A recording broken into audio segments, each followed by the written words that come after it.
Hey first graders, I hope you had a great long weekend and you're ready to get started with some math today on this Tuesday. So let's get started with our number talk.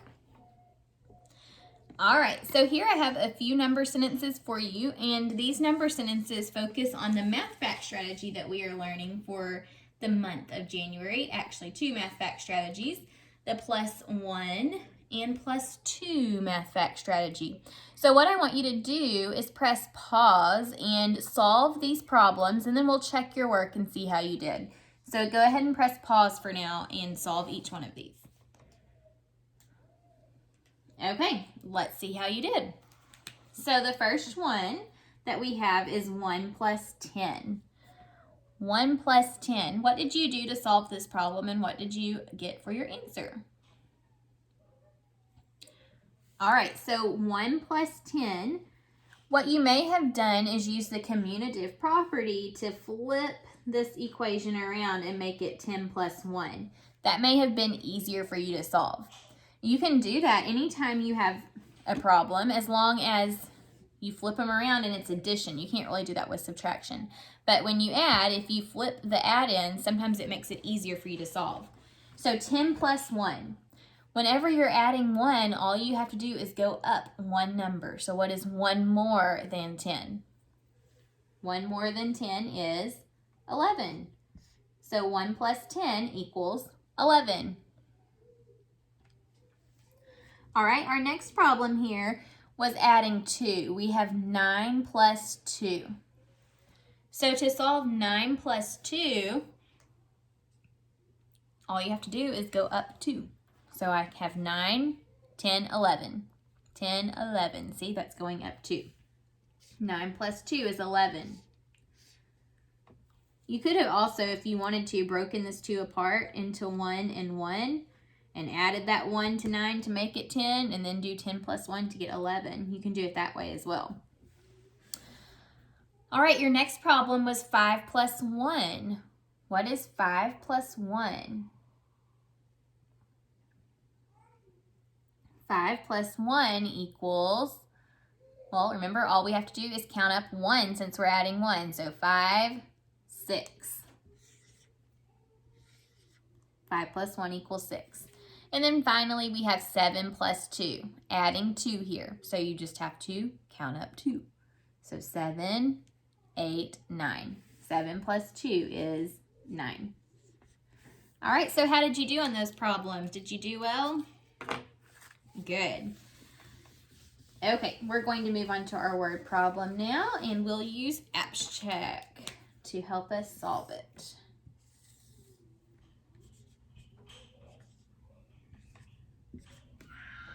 Okay, so here is our word problem for today. Let's read it together.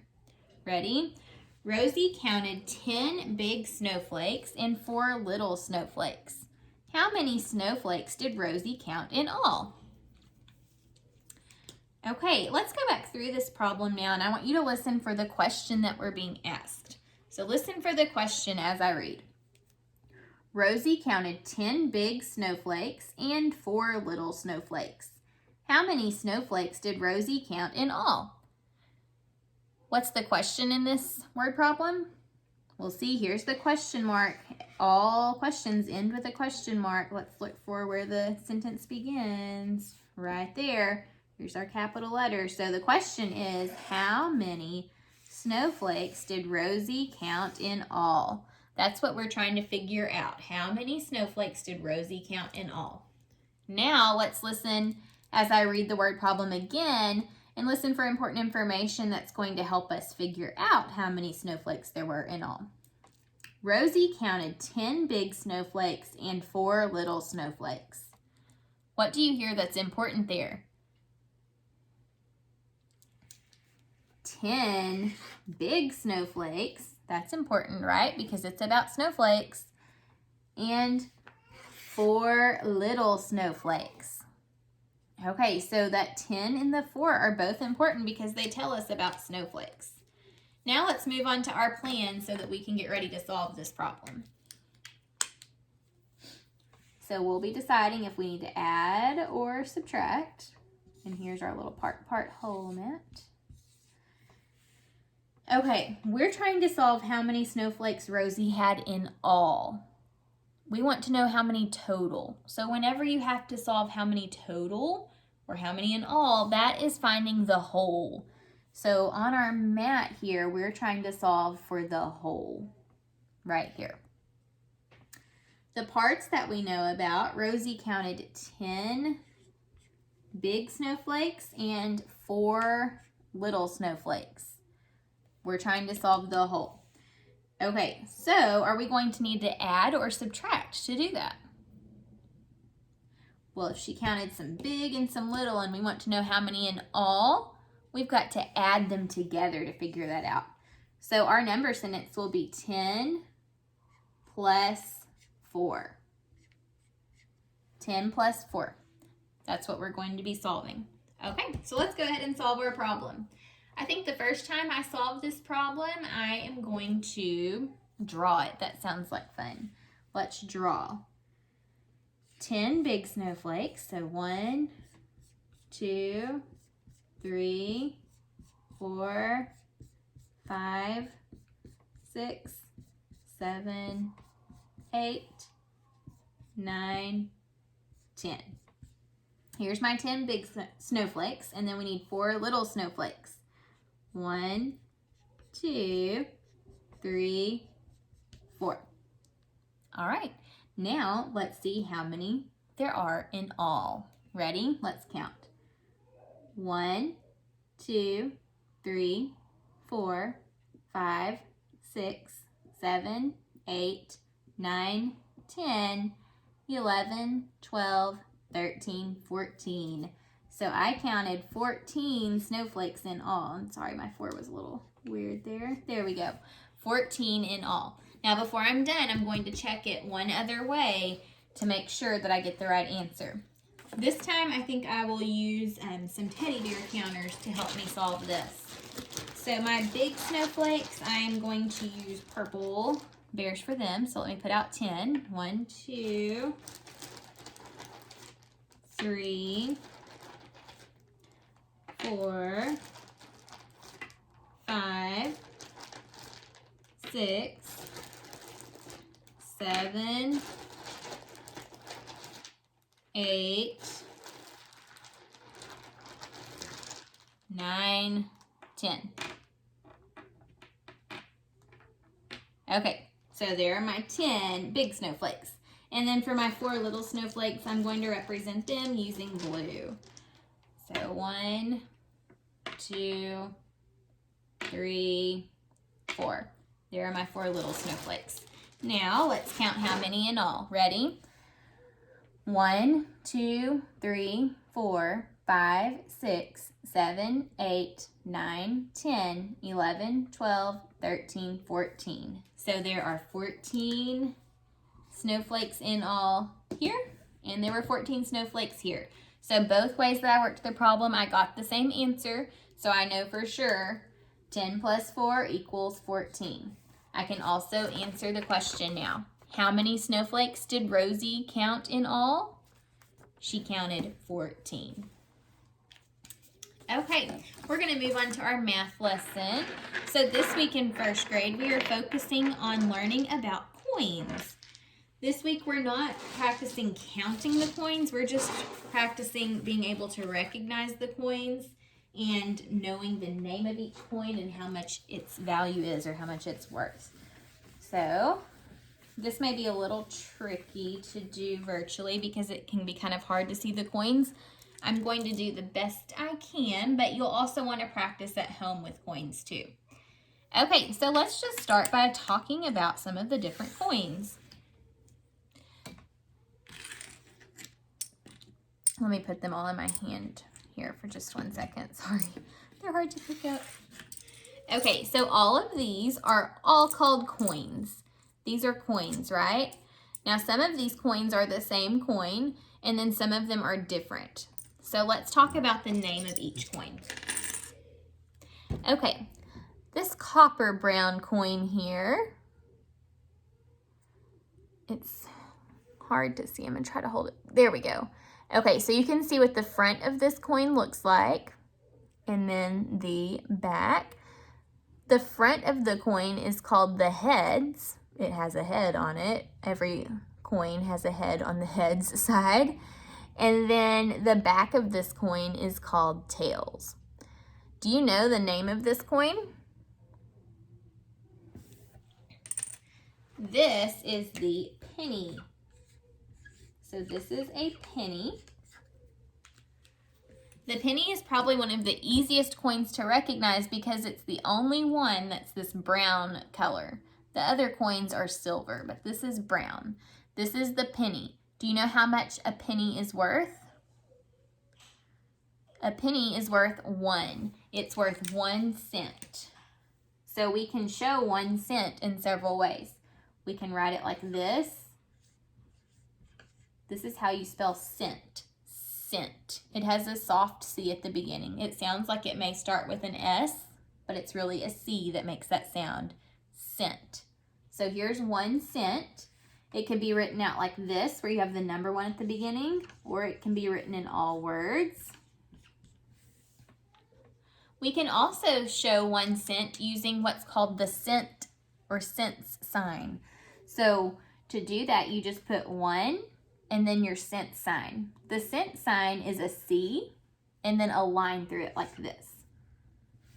So this is how you write 1 cent. Now you do not use the cent sign like this. This is not the right way to show 1 cent. To show 1 cent using the cent sign has to come last. So 1 cent. Another way to show 1 cent would be to use the dollar sign. If you use the dollar sign, you make an S and put a line through it. And then you put 0, your decimal point, another 0, and 1. This is another way to show 1 cent. So the penny is worth 1 cent. And these are different ways that you can show 1 cent. And this is the penny. Okay, let's look at our next coin.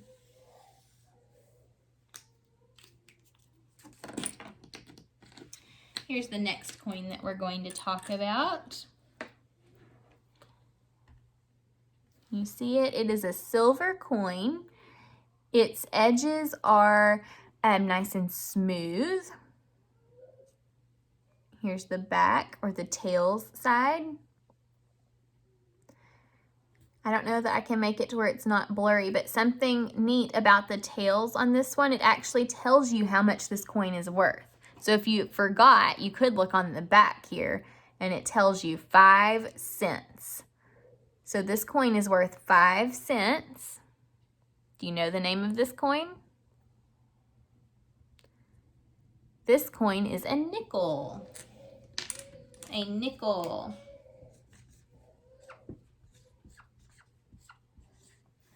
So the nickel is worth 5 cents.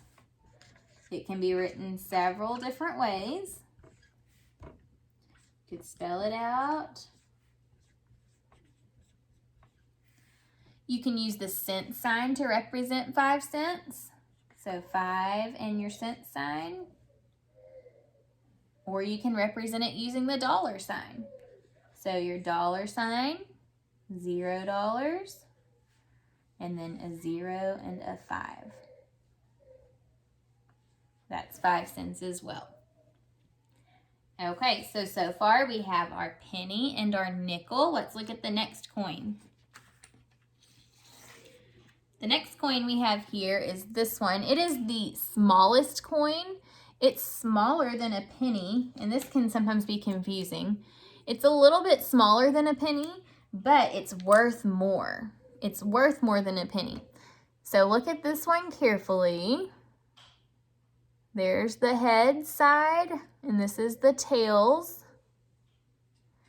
This coin, I don't know if you can tell on the video, is kind of it's got like ridges on the side. It's not smooth, it's bumpy on the sides. There's something else cool about this coin, just like the nickel. If you look on the back, this one tells you the actual name of the coin. I don't know if I can get it to focus well enough, but it says 1 dime. So it tells you the name of this coin. This is the dime. Okay, so dime. The dime is worth 10 cents. So 10 cents. You can spell it out, 10 cents. Or you can use your cent sign. So you just put a 10 and then the cent sign. The way that you can use or show 10 cents with the dollar sign is by making your dollar sign, then 0, decimal point, 10. Like that. That's 10 cents. Oh, I'm sorry, there was a glare. All right, last coin that we are going to learn about in first grade is the one that is the larger coin out of the 4. It looks like this on the front. And then the back like this. So the tail side looks like that. It's got an eagle on it. And here's the front. On the back of this coin, it says $quarter, and that kind of gives you a hint for the name of this coin. What do you think this coin's name is if the back says $quarter? The name of this coin is the quarter. So this is a quarter. And the quarter is worth 25 cents. Okay? 25 cents. You can use the cent sign, make it 25 cents, or with the dollar sign. Use your dollar sign, and this shows 25 cents. So there's several different ways to show the name, or not the name, but the value of each coin. And we're going to work on recognizing these coins throughout the week. But at home, you're really going to have to practice these because it's kind of hard on video to teach a lot about coins in just this way. So what you can do at home to practice, just grab some coins if you have some at your house and just practice going through and saying the name of each coin and how much it's worth. You don't have to practice counting the coins this week. We're going to do that next week. This week, just work on going, okay, this one's a dime. This is a penny, and practicing like that. All right, I'll see you guys tomorrow. Bye.